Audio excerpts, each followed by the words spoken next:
Sebuah pesan dari orang tak dikenal tiba-tiba masuk ke WA saya. Bunyinya begini, "Bang, rasa-rasanya kok saya ingin ya mencelaki seseorang." Saya kaget dong mendapatkan pesan demikian ke WA saya. "Maaf, ini siapa ya? Dan kenapa ingin mencelakai seseorang?" Sejurus kemudian dia mengenalkan diri, sebut saja namanya Ucok. Tentu saja bukan nama sebenarnya. Dan saya mohon maaf kalau ada yang menonton video ini dan kebetulan namanya sama. Sungguh, itu bukan sebuah kesengajaan ya. "Saya sakit hati bang," Ucok melanjutkan. "Masih melalui pesan di WA.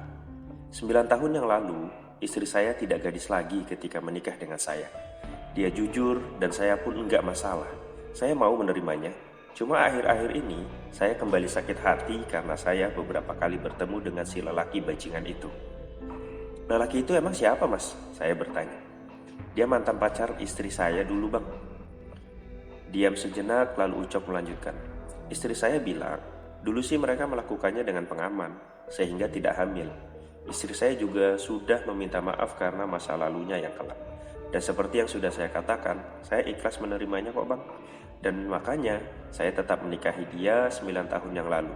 Dan sekarang kami punya anak 1. Cuma akhir-akhir ini saya beberapa kali bertemu dengan mantan pacarnya dan ingin sekali rasanya ngasih pelajaran ke dia, melakukan kekerasan misalnya, biar saya puas." Mendengar perkataan si Ucok kemudian saya membalas, "Nggak ada gunanya mas melakukan kekerasan ke orang lain.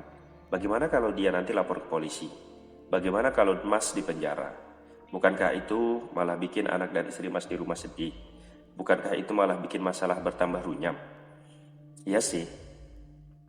Dan kemudian percakapan itu berlanjut di WA saya. Teman-teman sekalian, dari percakapan singkat di atas, saya ingin menyampaikan beberapa hal sebenarnya.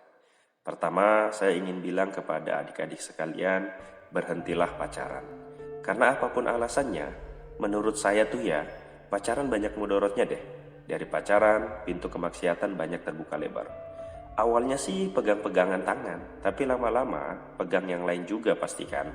Hingga akhirnya sampai melakukan hal-hal yang di luar batas kewajaran. Kan ngeri jadinya. Dan kalau sudah begini, pasti yang rugi besar adalah perempuannya. Lalu kasihan nanti yang menjadi suaminya. Maka sekali lagi, berhentilah pacaran.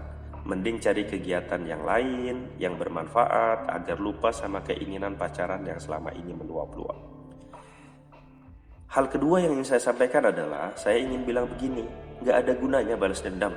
Misal nih ya, si Ucok tadi melakukan kekerasan sama mantan pacar istrinya. Lalu apa kelanjutannya? Apakah dengan begitu kegadisan istrinya akan balik lagi? Apakah dengan begitu masalah akan selesai? Kan enggak. Yang ada malah tambah masalah baru lagi. Gimana kalau si mantan pacar istrinya itu malah membalas? Dan atau malah melaporkan tindakannya ke polisi? Kan malah makin runyam urusannya. Buat Mas Ucok nih ya, karena Mas memang sudah tahu bahwa istrinya dulu tidak gadis lagi dan dulu memang sudah mau menerima, maka ya sudah, ikhlas saja dan fokus membangun masa depan bersama istri dan anak-anak.